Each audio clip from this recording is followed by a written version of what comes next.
Hi everyone, Assalamu alaikum. Welcome my dear lovely viewer, Master House 24. I am Mohammad Mukhtar Hussain, ইংলিশের Mohammad Ali academy. সবাইকে স্বাগতম, শুভেচ্ছা এবং অনেক অনেক ভালোবাসা, সেই সাথে ঈদ মোবারক সবাইকে জানাই। আশা করি তোমরা সকলে ভালো আছো। আমি আল্লাহর রহমতে অনেক অনেক ভালো আছি। তোমাদের জন্য এমন একটি ইম্পর্টেন্ট টপিকস নিয়ে আজকে আলোচনা করা হবে। সেই বিষয়টি হচ্ছে বন্ধুরা, ইম্পারেটিভ সেন্টেন্সের উপরে অন্যতম একটি গুরুত্বপূর্ণ অংশ রয়েছে, সেটি হচ্ছে লেট। এই লেট দিয়ে কীভাবে আমরা ন্যারেশন চেঞ্জ করব, আজকের ভিডিও থেকে চমৎকারভাবে আমরা সেটি জানতে পারব। এই লেট দিয়ে ন্যারেশন চেঞ্জ করা দুইটা সুপার টিক্স অথবা সুপার স্ট্রাকচারের মাধ্যমে আমরা যে কোনো ন্যারেশন খুব ইজিলি আমরা চেঞ্জ করতে পারবো। আজকের ভিডিও থেকে সে বিষয়টি চমৎকারভাবে জানতে হলে প্রথম থেকে শেষ পর্যন্ত অবশ্যই আমার সাথে থাকবে। আর ভিডিওটি ভালো লাগলে লাইক শেয়ার করতে ভুলবে না, আর নতুন হলে অবশ্যই সাবস্ক্রাইব করতে ভুলবে না। So go to our main points, সেটি হচ্ছে how to change narration by using let in English grammar. তাহলে প্রথমে দেখো বন্ধুরা, লেট আস যেটা দিয়ে প্রস্তাব করা বোঝায়। লেট আস স্টার্ট, চলো আমরা শুরু করি। তাহলে সেখানে আই সেড টু ইউ, আমি তোমাদেরকে বললাম let us start today's lesson. তাহলে এখানে আমরা লেট আস দ্বারা এরকম অনেক সেন্টেন্স আমরা আমাদের বাস্তব জীবনে আমরা দেখে থাকি, ইউজ করে থাকি।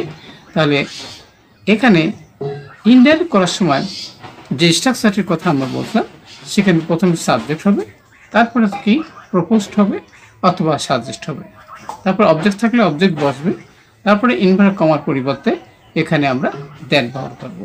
তারপরে আমাদের সাবজেক্ট এখানে বসবে, তারপরে শুড বা মাইট হবে, ভার্ব প্রেজেন্ট ফর্ম হবে, প্লাস অবজেক্ট বা এক্সটেনশন হবে।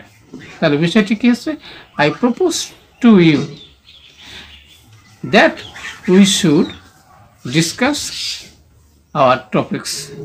তাহলে অবশ্যই আমরা বুঝতে পারলাম যে কীভাবে লেটার থাকলে যে আমরা ইনডাইরেক্ট ন্যারেশন চেঞ্জ করতে পারি।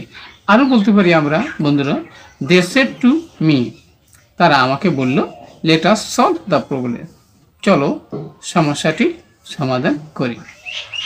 তাহলে দে প্রপোজ টু মি, তারা আমার কাছে প্রস্তাব করলো, that they should solve the problem.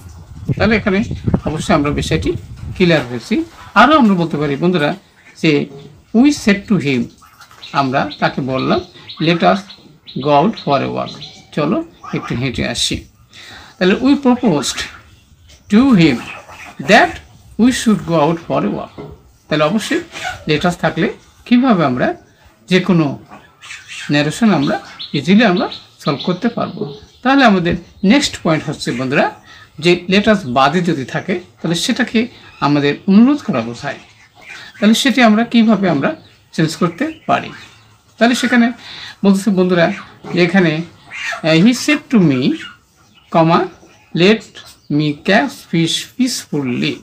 তাহলে এখানে দেখো বন্ধুরা কীভাবে স্ট্রাকচারের মাধ্যমে আমরা সেটা সুন্দরভাবে বুঝতে পারবো। সেখানে সাবজেক্ট হবে, এ রিপোর্টিং ভার্ব বসবে এবং অবজেক্ট বসবে, তারপরে কি দ্যাট বসবে, তারপরে কি সাবজেক্ট বসবে। এখানে আমরা কি মাইট plus verb plus object plus extension use করতে পারব। তাহলে এখানে বলতেছে হি সেড টু মি, আমরা এটাকে আমরা let me catch fish peacefully, তাহলে হি টোল্ড মি, এখানে কিন্তু রিপোর্টের ভার্ব পরিবর্তন হবে না, বিষয়টি মনে রাখতে হবে। That he might catch fish peacefully, তাহলে অবশ্যই আমরা দেখে বললাম যে এখানে সাবজেক্টের পরে মাইট হবে, ভার্ব প্রেজেন্ট ফর্ম হবে, কি অবজেক্ট বা এক্সটেনশন যাই থাকে অপরিবর্তন থাকবে।